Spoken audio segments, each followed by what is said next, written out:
जय माता दी दोस्तों। दोस्तों, आप सभी को जन्माष्टमी की बहुत बहुत शुभकामनाएं। दोस्तों, पिछले कई दिनों से हम और आप निफ्टी का एनालिसिस कर रहे हैं और डिफरेंट डिफरेंट पैटर्न को भी पढ़ रहे हैं, समझ रहे हैं, दिख रहे हैं और लाइव मार्केट में उसे बनते भी आप दिख रहे हो। मैंने बहुत सारा पैटर्न आपको बताया भी है। दोस्तों, आज हम लोग निफ्टी का एनालिसिस तो करेंगे ही, साथ ही साथ आज एक न्यू पैटर्न पढ़ेंगे जिसका नाम है बुलिश फ्लैट। क्या नाम है? Bullish flat. आप देखेंगे ये बुलिश फ्लैट ही है जिसकी वजह से मार्केट ने अपना न्यू हाई बनाया। कोरोना के बाद मार्केट ने अपने फ्लैट पैटर्न का ही ब्रेकआउट दिया, जिसके बाद निफ्टी ने एक न्यू हाई बनाया। वो आज देखेंगे और ध्यान से समझते चले। याद रखें, जो पैटर्न आप पढ़ रहे हैं वो छोटे से लेके बड़े टाइम फ्रेम पर कभी भी बन सकता है, इसलिए हमेशा तैयार रहें उसे ट्रेड करने की। तो चलिए पहले हम लोग निफ्टी का एनालिसिस समझते हैं।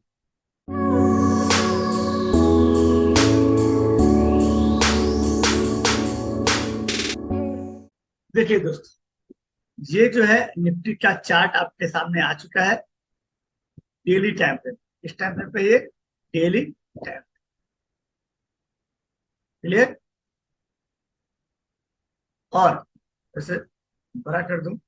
चलो देखिए, हम और आप ये देख ही चुके हैं कि निफ्टी अपने 50 डेज के एवरेज के ऊपर है, 20 डेज के मूविंग एवरेज के ऊपर है, दोनों के मूविंग एवरेज के ऊपर है। इवन कि 9 डेज के मूविंग एवरेज के भी ऊपर है। इसलिए मैंने आपको बताया था कि अब निफ्टी में सेल का ट्रेड नहीं लेना है, बाय का ही ट्रेड लेना है, क्योंकि निफ्टी अपने सारे एवरेज ऊपर है। और निफ्टी का जो नीचे का सपोर्ट था वो ये लाइन था, ठीक ना। यहाँ भी निफ्टी ने क्या किया, सपोर्ट लेके अब ऊपर आया है। और देखिए वो क्या रहा है ये समझ। देखिए हुआ ये कि मैंने आपको कुछ दिनों पहले बताया था कि निफ्टी जब से अपने 20 डेज के एवरेज के ऊपर आया है या 50 डेज के एवरेज के ऊपर आया है, उसका पहला टारगेट क्या है समझना है कि निफ्टी का पहला टारगेट क्या है।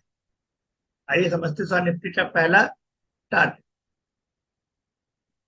इसके लिए हम और आप इस पे बॉलिंजर बैंड ला लेते हैं। क्या ला लेते हैं? Bollinger band. देखिए ये बॉलिंजर बैंड हटा लिया। और मैंने आपको बताया था कि जैसे ये 20 डेज के मूविंग एवरेज के ऊपर आया है, इसका पहला टारगेट है, फर्स्ट टारगेट इसका अपर बैंड होता है। क्या होता है? अपर बैंड, है ना। ये अपर बैंड टच हो चुका, मतलब फर्स्ट टारगेट जो है मार्केट ने अचीव कर लिया है। और अब देखिए इसका जो रेजिस्टेंस लाइन है वो भी यही है। देखिए ना, मार्केट ने इस लाइन को ही रिस्पेक्ट किया हुआ है, मार्केट ने इस लाइन को ही रिस्पेक्ट किया हुआ है, इसे तोड़ा है।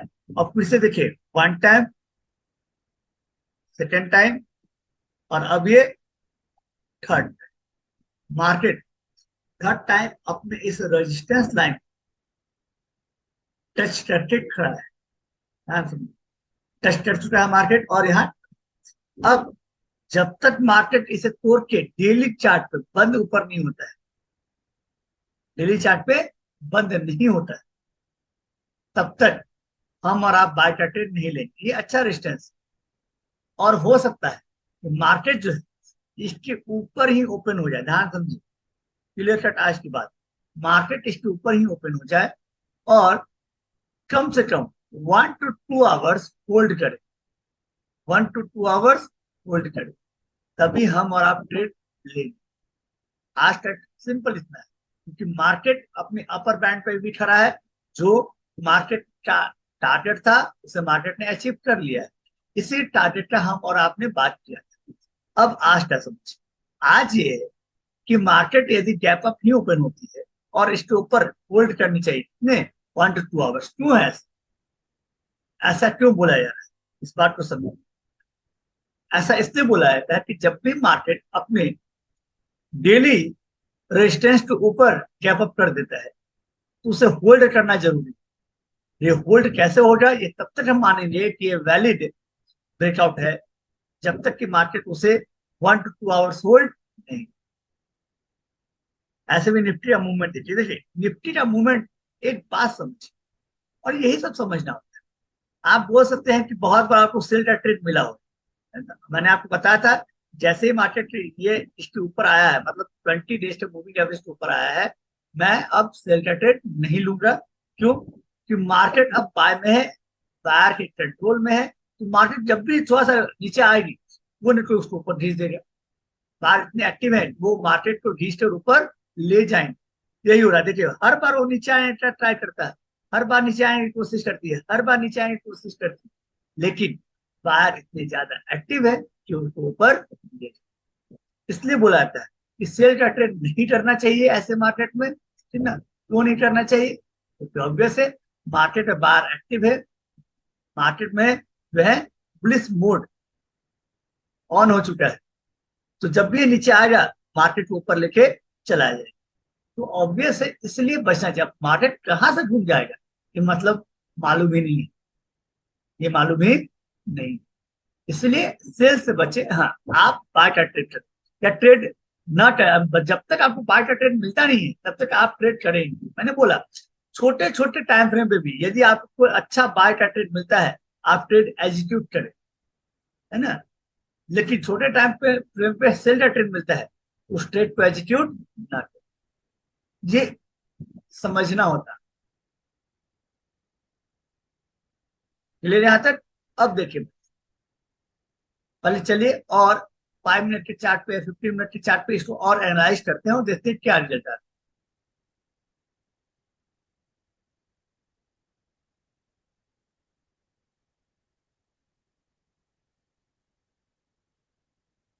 चलिए देखिए,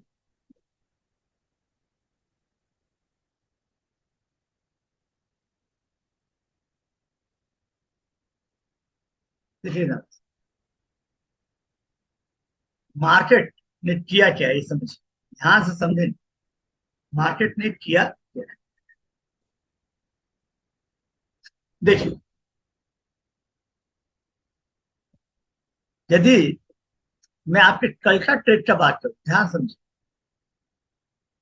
मार्केट एक लाइन बनाती है, मार्केट जो है एक लाइन बनाती है।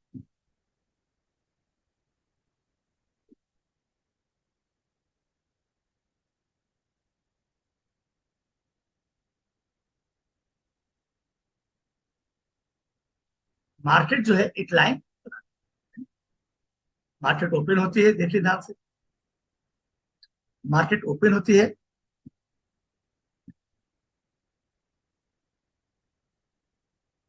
और ये नीचे आती है।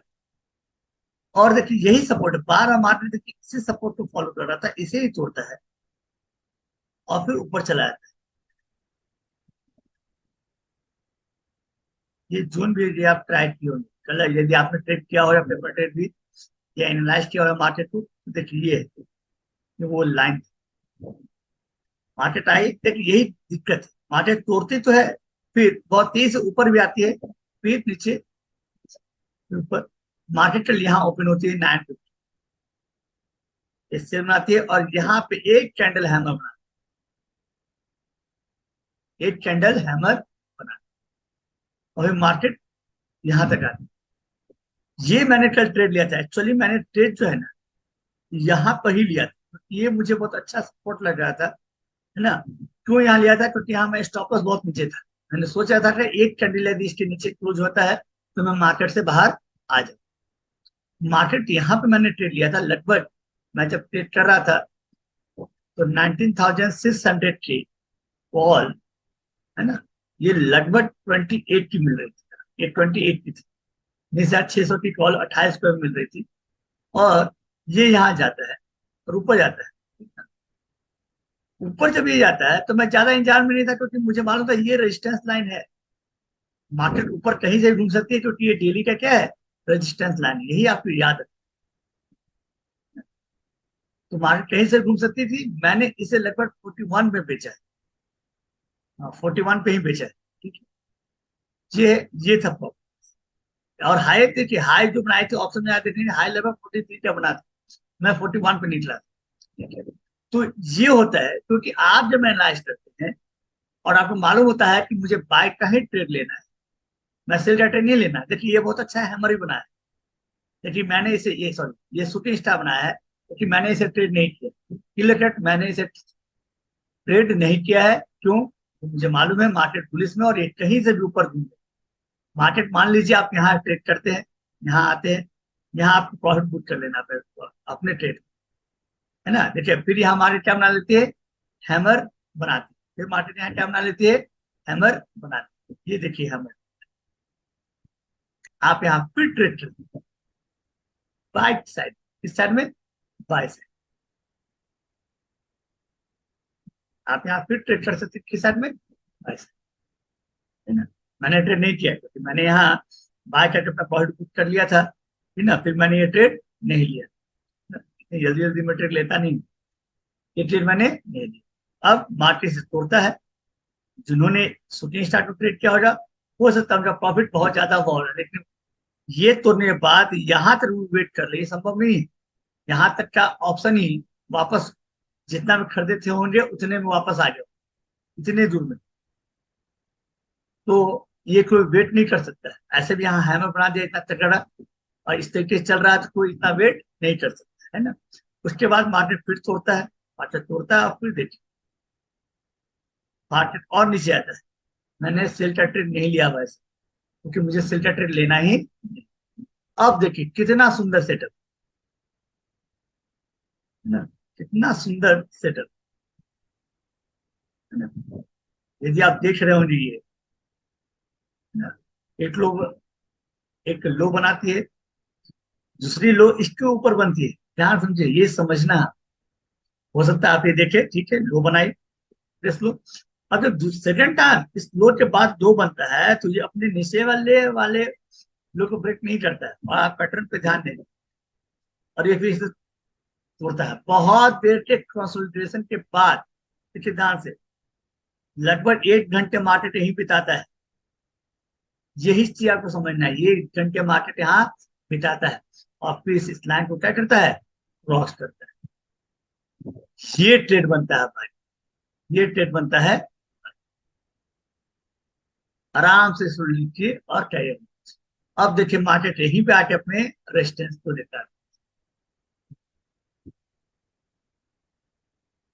हुआ क्या, हुआ ये कि अब मार्केट ने यहां पर आकर वापस क्या लिया है, अपना रेजिस्टेंस माना है, अपना रेजिस्टेंस मान लिया है।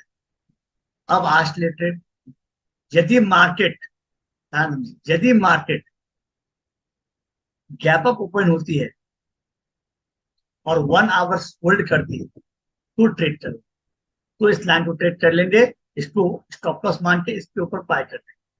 1 आवर लेकिन एटलीस्ट होल्ड होनी चाहिए।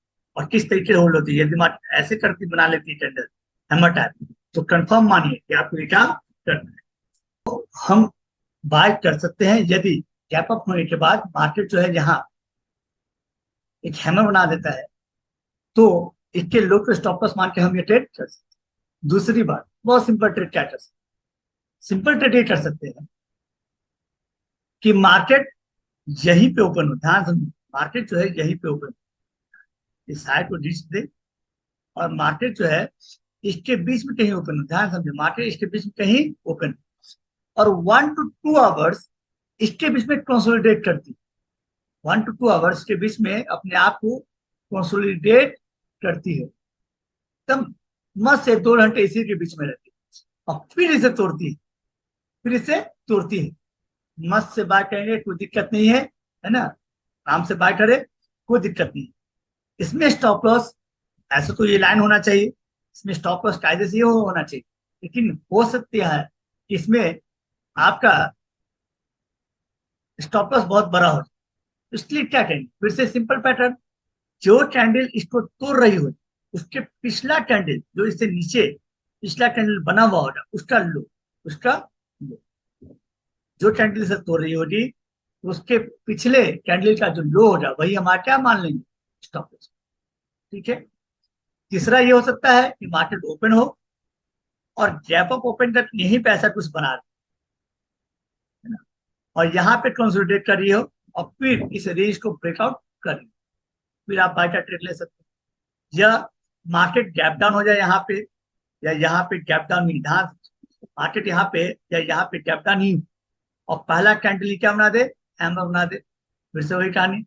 यदि ऐसा करती है तो इमीडिएट रूप से हम ट्रेड कर सकते हैं, है ना। 5 मिनट के चार्ट पर भी यदि ऐसा करती है मार्केट, नीचे ओपन हो, है ना, गैप डाउन ओपन हो और यहाँ पे हैमर बना, तो फिर इसके लो के स्टॉप लॉस मान के हम इसके ऊपर क्या कर सकते हैं, बाय का ट्रेड ले सकते हैं, है ना। ये है सेल के लिए, शायद मैं भी ना जाऊं, तो हो सकता है इसको, यदि आपको सेल करना ही है, ध्यान समझिए, यदि आपको सेल करना ही है इसे, इस लाइन स्टॉप लॉस मान के इसे आप सेल कर सकते हैं, कोई इशू नहीं बदल, लेकिन अपने स्टॉप लॉस को एकदम से फॉलो करना है।